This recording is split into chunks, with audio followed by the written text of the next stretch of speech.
GIT की smart class में आप सबका स्वागत है। और एमएस वर्ड की इस क्लास में आज हम लोग सीखेंगे टेबल ग्रुप के अंतर्गत इस एक्सेल स्प्रेडशीट के बारे में और क्विक टेबल्स के बारे में। देखिए, सबसे पहले अगर हम एक्सेल स्प्रेडशीट के बारे में बात करें तो एमएस वर्ड के पेज पे ऐसा कोई आपको डेटा बनाना हो जो एक्सेल के जैसा बनता हो, तो इसके लिए हमको एक्सेल स्प्रेडशीट का इस्तेमाल करना होता है। जैसे मैंने आपको जो है इसमें जब मैंने टेबल आपको इंसर्ट करा के बताया था, तो क्या इसमें ऐसा कोई ऑप्शन था क्या कि जैसे मान के चलिए कि अगर मैंने यहाँ पे एक टाइप कर दिया और यहाँ से हमको 2 टाइप करना है, तो बस इसको दोनों को ड्रैग एंड ड्रॉप करके करें तो बहुत सारा नंबर हमारे पास आ जाए। ऐसा कोई इसमें ऑप्शन मैंने आपको पढ़ाया था? बाकी क्या इसमें हम कोई फार्मूला प्रयोग कर पाते थे, जैसे सम का फार्मूला हुआ मैक्सिमम, या तो फार्मूले का प्रयोग हम लोग कर पाते थे, लेकिन पूरे फार्मूला नहीं आता था, बस आपका सम आता था और इसके साथ साथ मिनिमम मैक्सिमम और प्लस एवरेज, और इसके बाद से काउंट का फार्मूला हम यूज कर पाते थे। इसमें माइनस का फार्मूला हम नहीं लगा पाते थे, मल्टीप्लाई का फार्मूला हम नहीं लगा पाते थे, डिवीजन की फार्मूला नहीं लगा पाते थे। लेकिन हम जैसे ही एक्सेल स्प्रेडशीट पे क्लिक करते हैं तो हमारे एमएस वर्ड के पेज पर एक हमको एक्सेल का सीट मिल जाता है। एक्सेल के बारे में आपको पता ही होगा, ये भी एमएस ऑफिस का ही एक पैकेज होता है जिसमें डाटा एंट्री के सभी कार्यों को हम कर पाते हैं। तो आज की क्लास में जो समझना है वो है आपका एक्सेल स्प्रेडशीट, मतलब उसमें बहुत सारे फार्मूले को आज हम लोग सॉल्व करना सीखेंगे और एमएस वर्ड के पेज पे। समझ में आ रहा है ना? यानी कि जब हम उसको ओपन करेंगे तो हमारे पास 2 पेज मिल जाएगा। एक तो बाय डिफॉल्ट आपके पास एमएस वर्ड का पेज खुला ही है, इसी के ऊपर एक एक्सेल का भी पेज खुल करके आ जाएगा। और अगर हम साइड में कहीं क्लिक करेंगे तो वर्ड के पेज पे चले जाएंगे, और उसके अंदर कहीं क्लिक करेंगे तो एक्सेल के पेज पे चले जाएंगे। जैसे देखिए कैसे हम इसका प्रैक्टिकल करते हैं, और देखिए मैं बता दे रहा हूँ आपको। सबसे पहले इसको डिलीट करते हैं। देखिए करना क्या है, जैसे आप इंसर्ट टैब में जाते हैं और यहाँ पे टेबल पे आते हैं तो यहीं पे एक ऑप्शन आपको मिलता है एक्सेल स्प्रेडशीट, बस इसी पे आपको क्लिक करना। पेज की ओरिएंटेशन आप चेंज कर दीजिएगा, नहीं तो प्रॉब्लम क्या होता है कि जैसे मान के चलिए कि टेबल आपका पूरी तरीके से आपको नहीं दिख पाता है, कुछ टेबल आपका हाइड हो जाता है। पेज की मैंने ओरिएंटेशन चेंज कर दिया ना, पहले पोर्ट्रेट में था, आप किस में दिखा रहा है?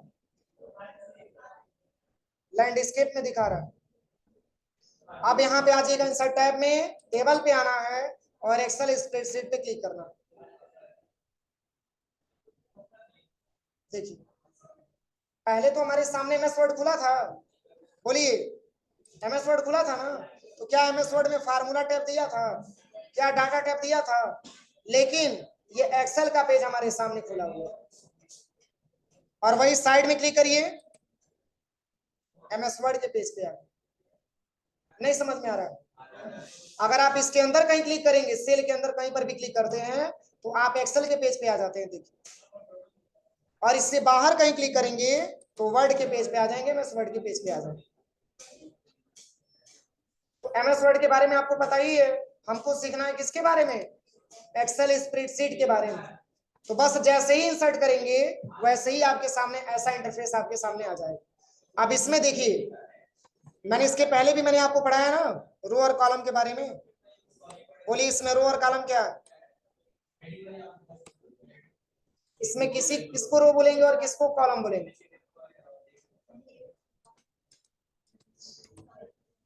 एबीसीडी कॉलम है, एबीसीडी कॉलम है, एबीसीडी कॉलम है कि रो है? रो है। और नंबर? अच्छा, यही मैंने पढ़ाया है। देखिए, जो अल्फाबेटिकल में लिखा हुआ उसको कॉलम बोलते हैं, और जो नंबर में लिखा हुआ है उसको रो बोलते हैं। रो हमेशा वर्टिकल होता है और कॉलम हमेशा हॉरिजॉन्टल होता है, बस यही हमको समझना होगा। अगर हॉरिजॉन्टल आपको दिख रहा है तो उसको हम बोलते हैं कॉलम, और वर्टिकल हमको दिख रहा है तो उसको हम बोलते हैं रो। समझ में आया? अब कोई कंफ्यूजन नहीं होगा, बोलिए, नहीं तो पता चलेगा कि फिर रो को कॉलम और कॉलम को रो, ऐसा कंफ्यूजन दोबारा ना हो। आप इतना समझिए कि एक्सेल में आप सीट ओपन करते हैं तो जो अल्फाबेटिकल आपको टॉप में दिखता है और जो हॉरिजॉन्टली होता है उसको हम क्या बोलते हैं? कॉलम बोलते हैं, और जो नंबर होता है जो वर्टिकली होता है उसको हम रो बोलते हैं। तो चूंकि एक्सेल पढ़ाएंगे तो हम बताएंगे अभी तो हमारे पास एक छोटा सा पेज हमको एक्सेल पे मिला हुआ है, इसके बारे में हमको समझना। तो एक्सेल स्प्रेडशीट पे जैसे ही क्लिक करेंगे तो कुछ ऐसा इंटरफेस आपके सामने आएगा। तो टेबल को बड़ा छोटा करना हो तो देखिए यहाँ पे कॉर्नर पे लेके जाएंगे तो यहाँ पे कुछ एरो बनेगा, दिख रहा है, इसी से आप छोटा बड़ा कर सकते हैं, कितना छोटा। पुनः बड़ा करना हो तो यहाँ से खींचिए, इसको बड़ा कर दीजिए। ये ब्लैक ब्लैक सा बना हुआ है, आपको लैब में शायद दिखेगा, यहाँ पे आपको नहीं दिख पा रहा होगा। देखिए ब्लैक सा बना हुआ है, यहाँ पे लेके जा रहे हैं तो एरो बन रहा है, देखिए इसी को आप खींच सकते हैं। तो अभी तो आपके सामने एक्सेल का पेज खुला हुआ है। एक्सेल के बारे में अभी हमको जानना है। इसके पहले तो हम एमएस वर्ड के बारे में आपको बता ही रहे थे। हमारे एमएस वर्ड के ही पेज पे एक और भी सॉफ्टवेयर आ गया एक्सेल स्प्रेडशीट। इसलिए क्योंकि अगर हमारा एमएस वर्ड रहता तो इसमें डेटा टैब और फार्मूला टैब हमको नहीं मिलता। देखिए कहीं साइड में क्लिक करते हैं तो एमएस वर्ड के पेज पे आ गए। क्या इसमें डाटा फार्मूला दे रहा है? क्यों नहीं दे रहा है? क्योंकि डाटा फार्मूला का काम एमएस वर्ड में नहीं। फार्मूला का मतलब फार्मूला का प्रयोग हम करेंगे किसमें? एमएस एक्सेल की सॉफ्टवेयर में करेंगे। तो देखिए एक्सेल के बारे में अगर हम बात करें तो एक्सेल का ज्यादा मात्रा में प्रयोग डाटा एंट्री के कार्यों के लिए किया जाता है और इसमें बहुत सारे मैथमेटिकल्स के फॉर्मूले को हम लोग सॉल्व करते हैं। और एक्सेल बहुत इंपॉर्टेंट एक प्रकार का देखा जाए तो सॉफ्टवेयर है जो एमएस ऑफिस, माइक्रोसॉफ्ट ऑफिस का एक पैकेज होता है। और ये टॉप में थोड़ा सा मैं आपको थोड़ा सा क्लास में, आज की पहली क्लास है और एक्सेल की स्टार्टिंग शुरुआत में जो है एमएस वर्ड में मैं आपको सिखाऊंगा।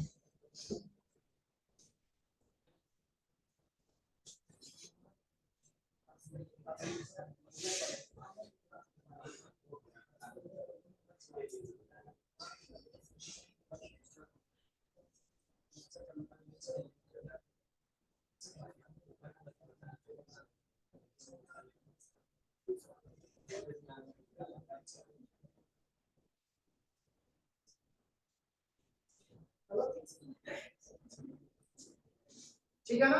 तो एक्सेल स्प्रेडशीट के बारे में सीखना है और एक्सेल तो मैं आपको पढ़ाऊंगा ही पढ़ाऊंगा क्योंकि इसके बाद एमएस एक्सेल ही आएगा।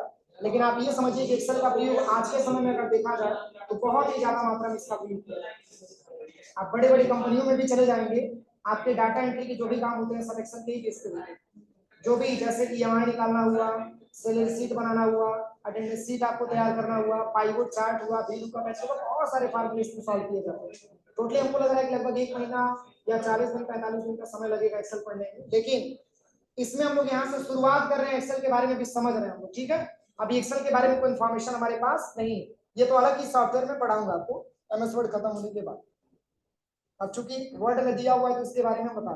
तो आज की क्लास में जो हम लोगों को सीखना है वो है एमएस एक्सेल के अंतर्गत, एक्सेल स्प्रेडशीट के अंतर्गत एक स्टूडेंट डेटाबेस बनाना। एक स्टूडेंट डेटाबेस बनाना, जैसे एज्यूम करिए कि आप एडमिशन कराने आए, ठीक है? आपने किसी कोर्स को ज्वाइन किया, उस कोर्स का कितना फी है, आपने कितना पेड कर दिया, कितना ड्यू बचा हुआ है, उस पर कितना डिस्काउंट मिल रहा है, टोटल अमाउंट कैसे निकलेगा, ये बेसिकली फार्मूला आपको एक्सेल स्प्रेडशीट में आज की क्लास में जानना है। समझ में आ रहा है ना? एक्सेल की शुरुआत यही से किया जाता है। तो चूंकि आपका वर्ड में दिया हुआ इस वजह से मैं आपको बताता हूँ। और इसमें चूंकि फार्मूले बहुत सारे सॉल्व करना होता है। अब चूंकि एक्सेल स्प्रेडशीट दिया क्यों है, तो एक्सेल के अंतर्गत हम बहुत सारे फार्मूले को सॉल्व कर पाते हैं और ये काम जो हम इसमें करेंगे वो काम हम एमएस वर्ड में नहीं कर पाते हैं। इसलिए कुछ डेटाबेस अगर हमको बनाना हो स्टूडेंटों का, चाहे कोई सा भी ऐसा डेटाबेस, इसके लिए एक्सेल स्प्रेडशीट का हेल्प हमको लेना है। समझ में आ रहा है ना? जैसे माइनस का फार्मूला हो गया, माइनस का फार्मूला आपको मैंने पढ़ाया है एमएस वर्ड में, टेबल में मैंने बताया था। बस केवल जो है मैंने आपको बताया था कि सम फार्मूले का प्रयोग कर सकते हैं, उसमें से मैक्सिमम वैल्यू छांट सकते हैं, मिनिमम वैल्यू छांट सकते हैं। शायद आप लोगों ने ट्राई करके देखा भी होगा। 5 फार्मूले उसके अंतर्गत आते हैं। कौन कौन सा? मिनिमम, मैक्सिमम, एवरेज, काउंट और सम फार्मूला, ये 5 फार्मूले का प्रयोग हम इसमें करते हैं। तो चलिए एक्सेल स्प्रेडशीट यहाँ पे ओपन हुआ है, यानी कि आप इस तरीके से समझिए कि आपके सामने एक्सेल का शीट ओपन हुआ है। अब इसके अंदर आप क्लिक करेंगे तो आप एक्सेल के पेज पे आ जाएंगे। देखिए थोड़ा सा टाइम लेगा, ये डायरेक्टली एक्सेल के पेज पे आ जाएगा। देखिए अब यहाँ से देखिए किसी भी डेटा को बनाना होता है तो सबसे पहले तो हम उसको क्या करते हैं, हेडिंग तैयार करते हैं। चूंकि हेडिंग बना लेंगे तो कोई भी देखने वाला स्टूडेंट ये समझेगा कि ये स्टूडेंट डेटाबेस ही बनाएगा, चाहे कोई भी इस फॉर्म को ओपन करता है, कोई भी सॉफ्टवेयर को ओपन करता है। तो हेडिंग बनाने के लिए मैंने आपको बताया था 2 तरीका। पहले तो सिलेक्शन करिएगा, और मर्ज ऑप्शन मैंने आपको पढ़ाया था, लेकिन मर्ज एमएस वर्ड में एक ही मिला था ना, इसमें 4 को मर्ज मिलता है। इसके बारे में हम बताएंगे, एक्सेल पढ़ाएंगे तब। केवल मर्ज सेल का आप इस्तेमाल समझिए। हेडिंग बनाने के लिए मैंने बताया था, याद आ रहा है? तो बस यहाँ पे हमको हेडिंग तैयार करना, इसमें हमको लिखना है जैसे स्टूडेंट डेटाबेस, यहाँ पे हम हेडिंग तैयार करेंगे स्टूडेंट डाटाबेस। अब इस पे क्लिक करिएगा, इसकी साइज को यहाँ से इंक्रीज करिएगा। क्यों? क्योंकि एमएस एक्सेल में शिफ्ट प्लस F3 आपका काम नहीं करता है। जैसे स्मॉल से कैपिटल, कैपिटल से स्मॉल, ये इसमें काम नहीं करता। आप इसको यहाँ से साइज को बढ़ाइएगा, सेंटर में करना है। तो अभी एमएस वर्ड में मैंने कितना अलाइनमेंट के बारे में पढ़ाया था? एमएस वर्ड में मैंने अलाइनमेंट पढ़ाया था, कै गो अलाइनमेंट होता है? 9 गो। कौ को होता है? 6 गो होता है। मतलब जो मैंने पढ़ा है उसको भी नहीं याद है? अच्छा, वर्ड पैड में मैंने अलाइनमेंट की संख्या कितना बताया? 6 होता है, 4 होता है। तो एमएस वर्ड में उतना ही होता है, left alignment, right alignment, centre alignment और जस्टिफाई अलाइनमेंट। लेकिन इसमें आपको 6 को दिया, यही देखिए, आप बता रहे थे क्या? इसमें 6 को दिया है, देखिए। सेंटर में कर लेते हैं, सेंटर में आ जाए, इस पे क्लिक करते हैं।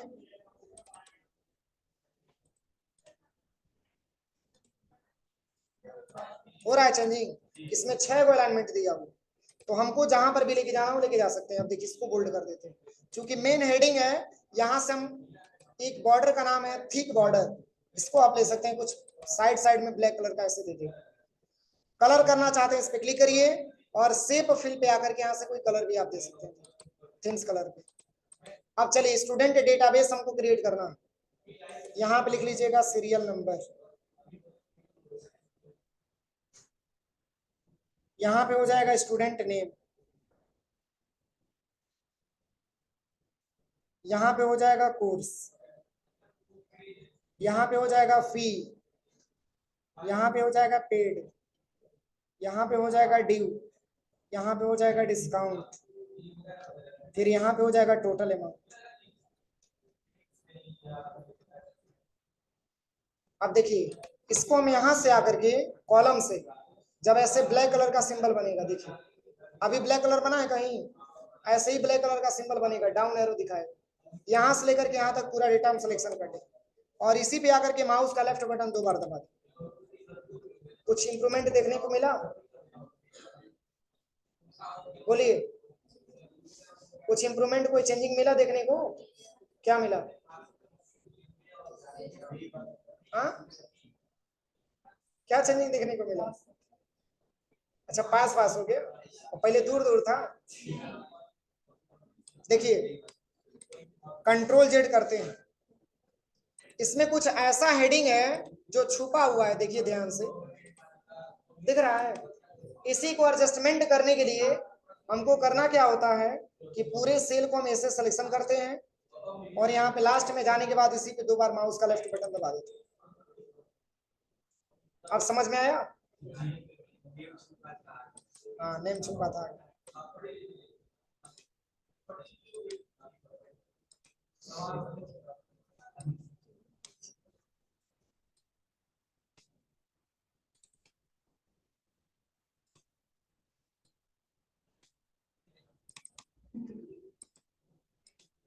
अब चलिए, इतना हेडिंग बनाने के बाद अगर आप कट पेस्ट करना चाहते हैं तो यहाँ से कट पेस्ट भी कर सकते हैं। इसको सेंटर में लेके आना चाहते हैं, यहाँ से हेडिंग देना चाहते हैं,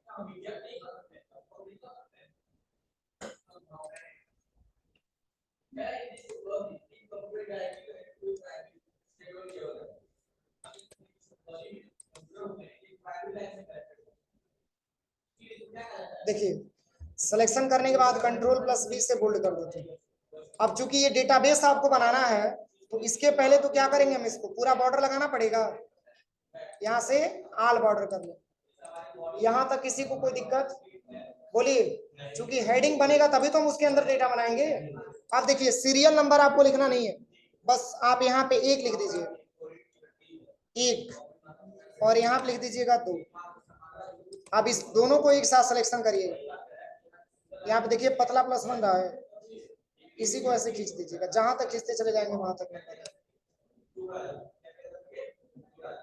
नहीं समझ में आया? ये एक्सेल का वर्क होता है, जैसे बार बार हमको सीरियल लिखना हो तो हमको लिखना नहीं पड़ता है, बस दोनों को एक साथ सिलेक्शन करिए और पतला प्लस बनेगा, ऐसे ड्रैग एंड ड्रॉप कर दीजिए, हो जाएगा। अब चलिए यहां से हम बताते हैं। अब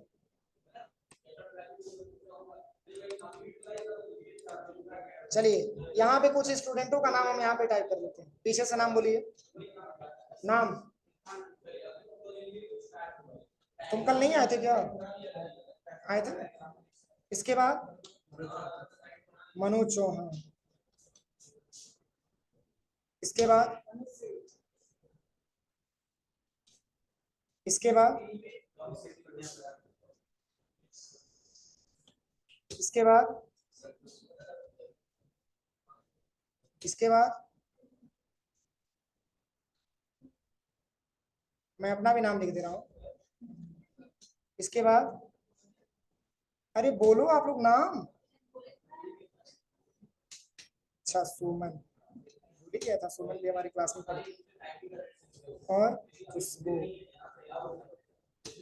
देखिए जैसे जो है इतने सारे स्टूडेंट लोग हैं, ठीक है, और जैसे मान के चलिए कि इरफान का कौन सा कोर्स है? डीएफए। मनोज डीएफए, अनुज सिंह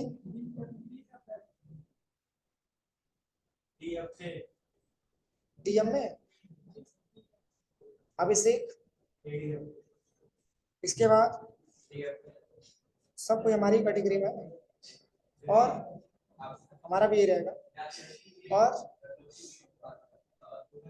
इनका भी मान लेते हैं एडीसीए, सुमन एडीसी,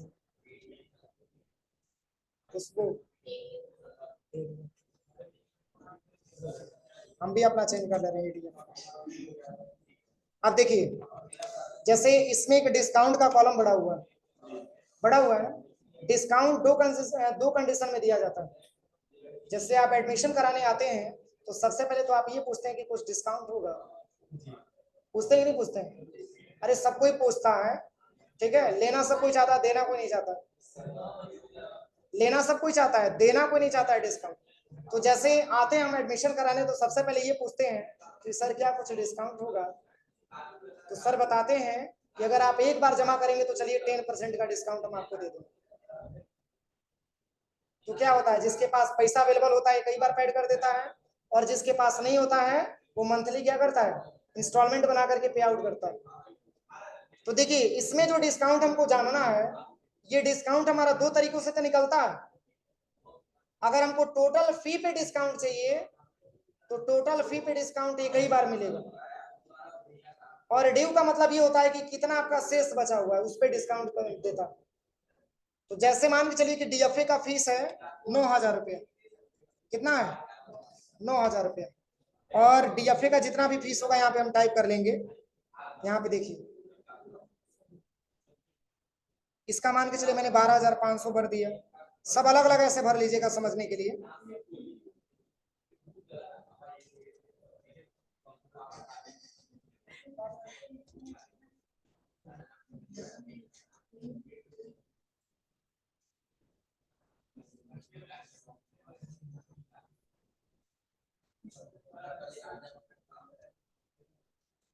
अब देखिए ये फीस मैंने भर दी।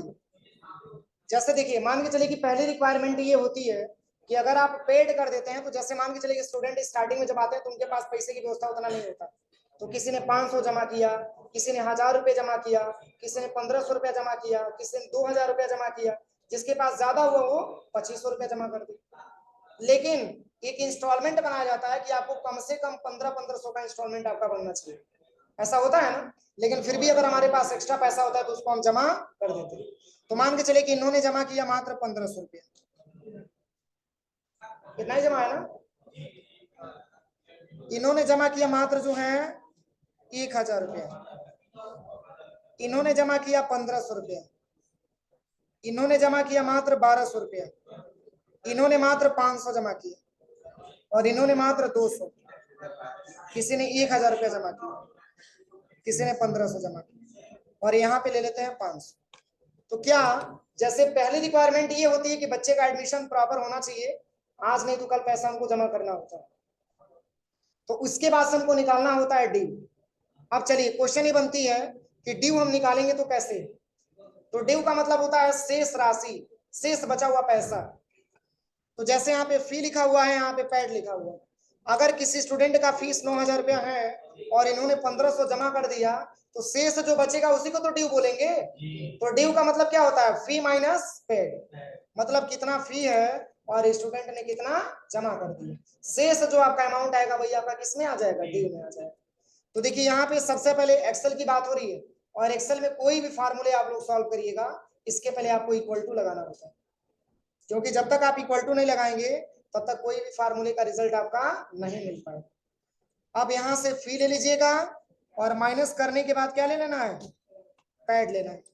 लेकिन एक चीज इसमें देखिए, इसमें अमाउंट नहीं लिख रहा, इसमें लिखा है E7 और F7, E7 और F7। तो E7 क्या है और F7 क्या है, बोलिए। E7 क्या है, कॉलम की संख्या, उसके बगल में बताइए E7 क्या है। अरे वो तो हमको भी पता है फी है, उसको बोलेंगे क्या। रो और कॉलम के मिलने से सेल का निर्माण होता है, ये टेबल पढ़ाते समय मैंने बताया था, लेकिन सब भूल गया कि फिर टेबल एक बार और पढ़ा है। रो और जब कॉलम जब मिलता है तो एक सेल का निर्माण होता है, एक रो और एक ही कॉलम की आवश्यकता होती है। तो देखिए अगर E7 लिखा हुआ है तो E का मतलब आप बता सकते हैं कि सर E का मतलब होता है कॉलम और 7 का मतलब होता है रो, इसलिए एक कॉलम मिला और एक रो मिला, इसलिए उस सेल बन गया। और वो सेल है कौन सा, तो फी वाला सेल बोल सकते हैं। और F7 क्या है, तो देखिए यहां से F क्या है, कॉलम है कि रो है, कॉलम है। और 7 क्या है, तो यहाँ पे F7 का मतलब पेड की संख्या। कोई दिक्कत, आप एंटर करेंगे तो रिजल्ट क्या आएगा, बोलिए 7500 रुपया आ गया, ठीक है। अब देखिए अब एक फार्मूले से अगर आपने निकाल लिया तो भाई नहीं कि जितना भी आपने डेटाबेस बनाया सबका अलग अलग फार्मूला लगेगा, बस एक बार यहाँ पे आइए, यहाँ पे पतला प्लस बनेगा, 2 बार बस ड्रैग एंड ड्रॉप कर। और एक्सेल का इंपॉर्टेंट क्वेश्चन देखिए, अगर एक्सेल के किसी भी सेल में अगर हैच का सिंबल आता है तो मतलब कि आप ये समझिए कि इसमें स्पेस नहीं मिल पा रहा, अगर स्पेस मिलेगा तो ये एडजस्टमेंट करेगा, पर स्पेस बढ़ेगा कैसे, तो यहाँ पे आ जाएगा, इसी पे 2 बार क्लिक कर दीजिएगा माउस का लेफ्ट बटन। सही है कि गलत है, देखिए सही है कि गलत है। अरे 13500 है, उसमें से 500 मैंने माइनस कर दिया, 13000 बचा। आपको मैथ नहीं आता है, इसमें बस एक बार फार्मूला लगाना है, ये पूरा आपको ऑटोमेटिक लिख करके दिखा दे। अब चलिए अब बात आती है किसकी, डिस्काउंट। तो डिस्काउंट किस पे मिलेगा, हाँ किस पे, एक बार पेड करने पे कि ड्यू पे, एक बार पेड करने पे, बोलिए। ये नहीं मैं पूछ रहा हूँ, मैं ये पूछ रहा हूँ कि यहाँ पे जो हम डिस्काउंट निकालेंगे वो किसके आधार पे निकलेगा, हाँ ड्यू पे कि फी पे, ड्यू पे निकलेगा। कितने लोग सपोर्ट कर रहे हैं ड्यू वाले ऑप्शन को, हाथ ऊपर करिए, हाथ ऊपर करिए, मतलब एक ही क्लास में शेर है क्यों, वो भी सोच सोच करके उठाए कि ना उठाए। देखिए मैंने अभी स्टार्टिंग में आपको पढ़ाते समय बताया, अगर टोटल फी पे डिस्काउंट मिलता है तो उस केस में अभी पैड 1 रुपया हम नहीं किए होते हैं, तब तो डिस्काउंट मिलता है। लेकिन आपने पैड भी कर दिया और तब जाकर के फी पे आपको डिस्काउंट मिल रहा है, तो फायदा किसको, आपको। आपने 1500 रुपया पैड कर दिया है ना, और तब जाकर के आपको फी पे डिस्काउंट मिल रहा है। चलिए आपका 9000 फीस था, आपने 1500 जमा कर दिया, आपके टोटल फी में 1500 रुपया 10% माइनस कर दे रहे, तो 9000 पे माइनस करेंगे तो फायदा किसको होगा, संस्था को फायदा होगा ना, उसमें आपको कुछ नहीं मिल पाएगा। तो देखिए अगर आपने पैसे को पेड कर दिया, कुछ भी पैसा पेड किया मतलब उससे नहीं, 500, 1000, 1500 जो भी आपने पेड कर दिया है, तो जो शेष अमाउंट आपका बचा हुआ है उसी पे हम क्या करते हैं, डिस्काउंट निकालते हैं। यानी कि ये डिस्काउंट आपका निकलेगा किस पे, ड्यू पे निकलेगा। किस पे निकलेगा, ड्यू पे। मतलब ये पिछले महीने ऑफर आया था, मैंने बताया भी था, बताया था मैंने ऑफर के बारे में कि जितना फीस आपका टोटल बचा हुआ है, अगर आप उसको जमा कर देते हैं तो आपके फी में 10% का डिस्काउंट मिल जाएगा, 15% का डिस्काउंट मिल जाएगा। ये ऑफर पिछले महीने चल रहा है, और वो भी पिछले महीने चला है, पिछले महीने चला है, वो भी 30 तक चला हुआ है। तो हम कैसे डिस्काउंट प्राप्त करेंगे? जैसे सर बोल दिए कि चलो कोई दिक्कत नहीं है, तुम्हारा कितना फीस बाकी है, तो सर हमारा 7500 रुपया बाकी है, चलो तुम्हारे फीस में हम 10% छोड़ दे रहे हैं, शेष जो बचेगा उसको लाके जमा कर दें। तो आप कैसे निकालेंगे कि पूरा 7500 जमा करेंगे ले जाके? फार्मूला आपको चाहिए ना, तो जब भी फार्मूला निकालते हैं तो जितना डिस्काउंट आपको मिलेगा, अगर 10% डिस्काउंट मिल रहा है तो 10 से मल्टीप्लाई करेंगे, 15% मिलेगा तो 15 से मल्टीप्लाई करेंगे, 20% मिलेगा तो 20 से मल्टीप्लाई करेंगे और डिवाइड कर देंगे 100 से।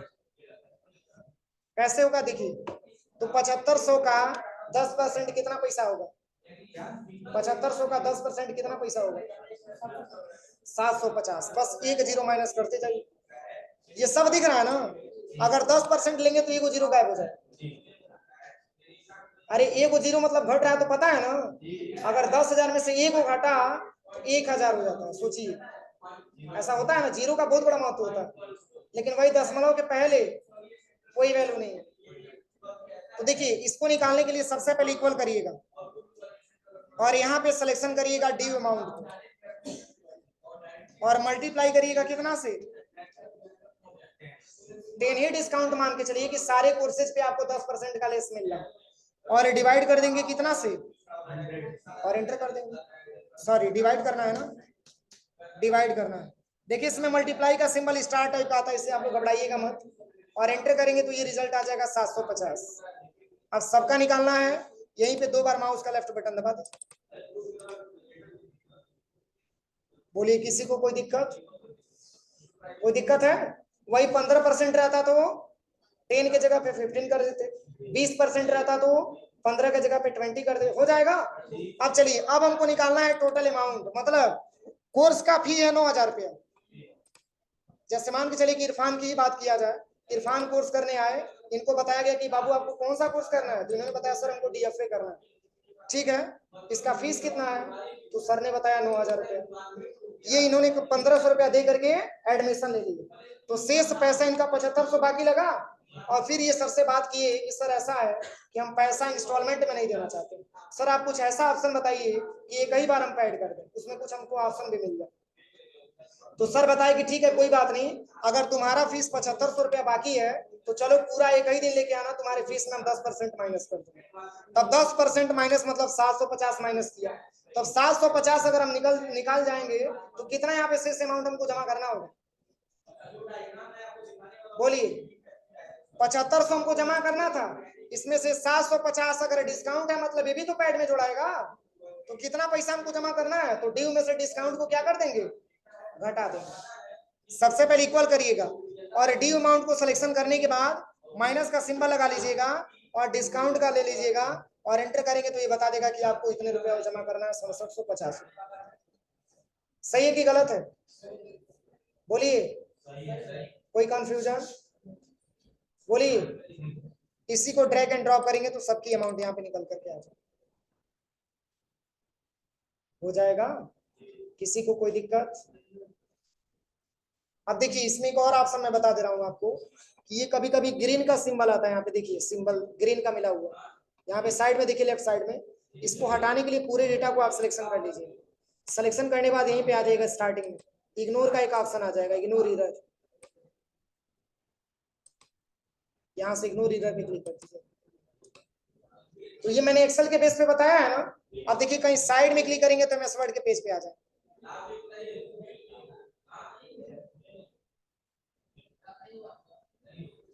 कौन सा पेज खुला लेकिन आपका डेटा दिख रहा है। समझने वाला व्यक्ति ये समझेगा कि लग रहा है इसको एमएस वर्ड पे ही बनाया गया, लेकिन बनाया किसमें गया, एक्सेल स्प्रेडशीट में। इस पे जब क्लिक करेंगे तो आप इसमें आकर के आप एक्सेल स्प्रेडशीट पे आ जाएंगे। किसी को कोई दिक्कत? किसको? ये वाला ऑप्शन डिस्काउंट से?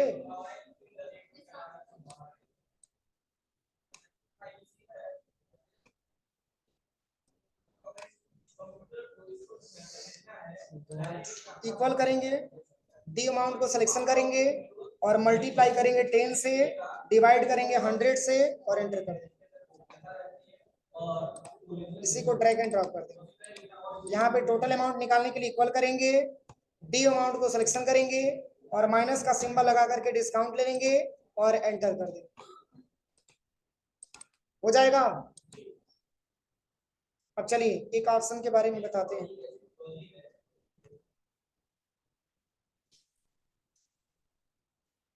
देखिए इसमें एक और भी ऑप्शन दिया है, इंसर्ट टैब के अंतर्गत टेबल ग्रुप में क्विक टेबल्स भी दिया हुआ है। अब इसका क्या प्रयोग है? आपने कैलेंडर देखा है, उसी कैलेंडर को बनाने के लिए इस ऑप्शन का प्रयोग हम लोग करते हैं।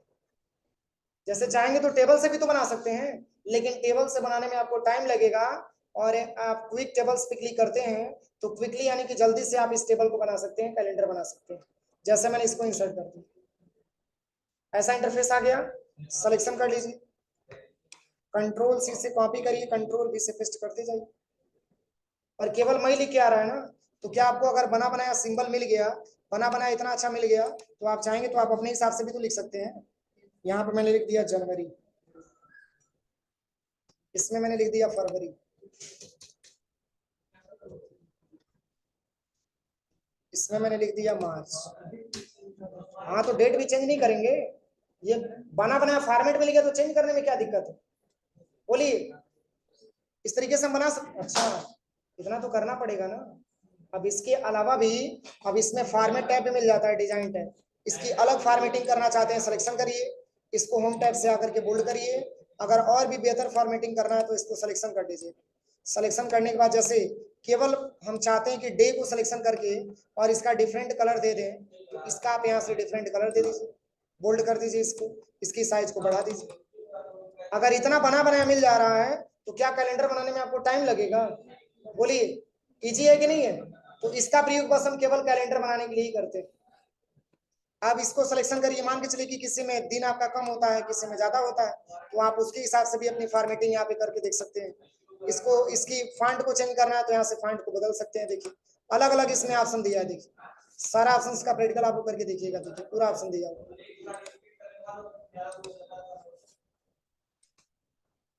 देखिए पहले टेबल्स पहले से चेंजिंग हुआ कि नहीं हुआ? फरवरी, फरवरी है, फरवरी किसी साल में 28 का होता है, किसी साल में 29 का होता है। तो मान के चलिए कि अगर 29 का है तो इसको यहाँ से हटा दीजिएगा, केवल 29 तक ही रखिएगा इसको। बोलिए, किसी को कोई दिक्कत? कोई विशेष फेस्टिवल आ गया जैसे 26 जनवरी, इसको आप सिलेक्शन करिए। सिलेक्शन करने के बाद इसको आप चाहेंगे तो डिजाइन टैब पे आकर के और यहाँ से आप कुछ सेटिंग इसका लगा दीजिए। देखिए कुछ विशेष फेस्टिवल है तो ऐसे बना सकते हैं टेबल ना। तो ये कैलेंडर बनाने के लिए इसका ज्यादा मात्रा में प्रयोग करते हैं, क्योंकि जब टेबल बनाएंगे तो फॉर्मेट और लेआउट आएगा, डिजाइन और लेआउट आएगा, इसकी पूरी डिजाइनिंग आप यहीं से कर सकते हैं। बस इसका प्रयोग हम लोग यहीं तक करते हैं। हो जाएगा? बोलिए, तो आज इतना प्रैक्टिकल आप लोग लैब में करिए।